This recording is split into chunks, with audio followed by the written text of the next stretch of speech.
So that now, inquired the abbé. So that now, continued Caderousse, he owns a magnificent house, number 27, Rue du Helder, Paris. The abbé opened his mouth, hesitated for a moment, then, making an effort at self-control, he said, "And Mercédès. They tell me she has disappeared." "Disappeared?" said Caderousse. "Yes, as the sun disappears, to rise the next day with still more splendor." "Has she made a fortune also?" inquired the abbé with an ironical smile. "Mercédès is at this moment one of the greatest ladies in Paris," replied Caderousse. "Go on," said the abbé. "It seems as if I were listening to the story of a dream. But I've seen things so extraordinary that what you tell me seems less astonishing than it otherwise might." Mercédès was, at first, in the deepest despair at the blow which deprived her of Edmond. I have told you of her attempts to appropriate Monsieur de Villefort, her devotion to the elder Dante. In the midst of her despair, a new affliction overtook her. This was the departure of Fernand. Of Fernand, whose crime she did not know, and whom she regarded as her brother.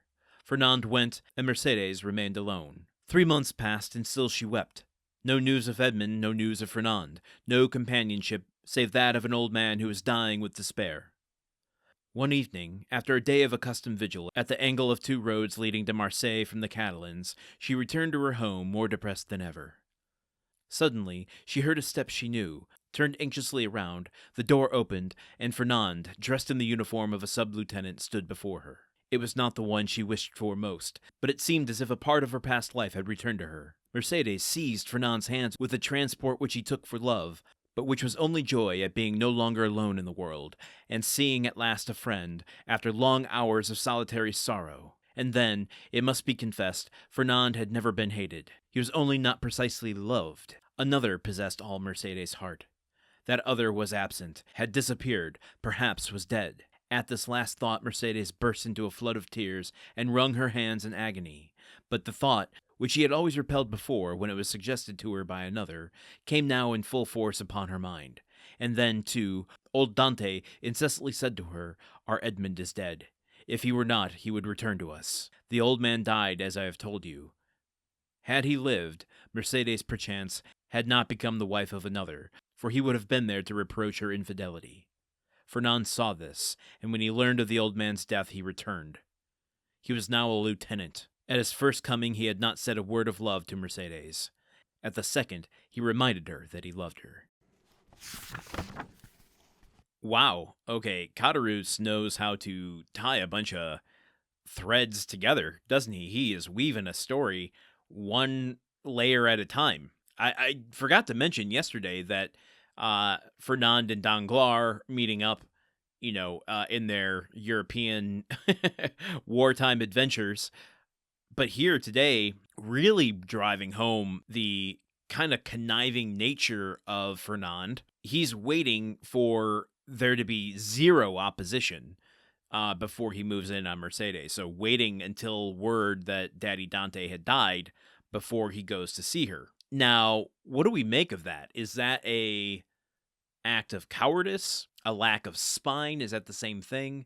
Rather than confront the father of the man he imprisoned, knowing that there was suspicion on him from, or at least from Daddy Dante's perspective. We've said a few times, and even in this passage, that Daddy Dante just got bad vibes from Fernand. So he might hold position in life, but he still doesn't have the power to overtake a battle of wills with the old man. But let's not push Mercédès to the side in favor of just talking about all the guys here. Mercédès leading a kind of desperate life, not destitute necessarily, but just one tragedy after another after another. Now, Caderousse doesn't say that she's lonely, but I would imagine at a certain point you feel that way.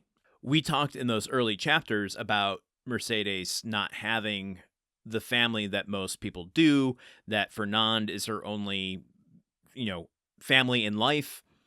It's partly why she turns down his romantic gestures. And once he left, after Edmond disappeared and Daddy Dante dies, it says that when Fernand returned, she grabbed his hands, which was only joy at being no longer alone in the world, and seeing at last a friend after long hours of solitary sorrow. So Fernand comes back, and it's a connection to her past life, or rather, everything that she's lost.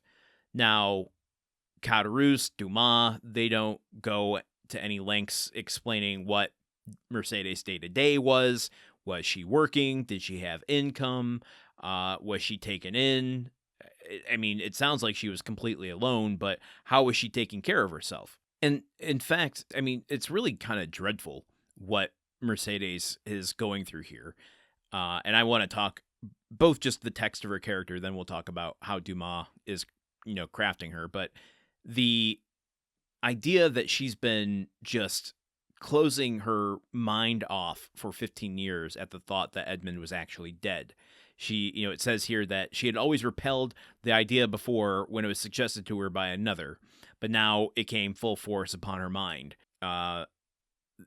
In that when Daddy Dante seemed to always tell her toward the end there, our Edmond is dead. If he were not, he would return to us. Well, I mean, not exactly true, Daddy Dante. He could have been imprisoned, which he was, and which is why he didn't return to you. But he also did return to you. He's doing so now. But she's, there's all these like little colors that Dumas paints with here.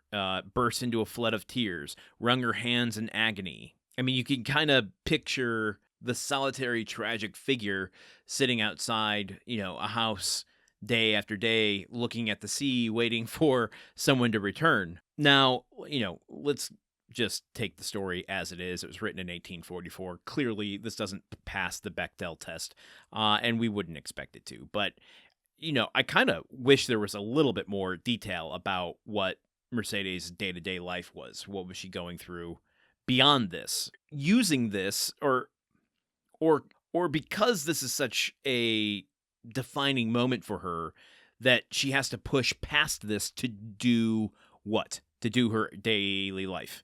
And what is that daily life? I don't know. Was being a grieving, I guess, do you still call it a widower if you're just engaged to someone? But anyway, I don't think that pays very well. So I would have liked to known a little bit more about Mercédès. Maybe we'll get some more info later on. She's got to come back into the story at some point, right? Or maybe we'll get it before the end of the chapter. We're going toward the end of chapter 27, so keep tuning in until tomorrow. Okay, goodbye. The Countdown of Monte Cristo is part of the Gruntwork Podcast Network.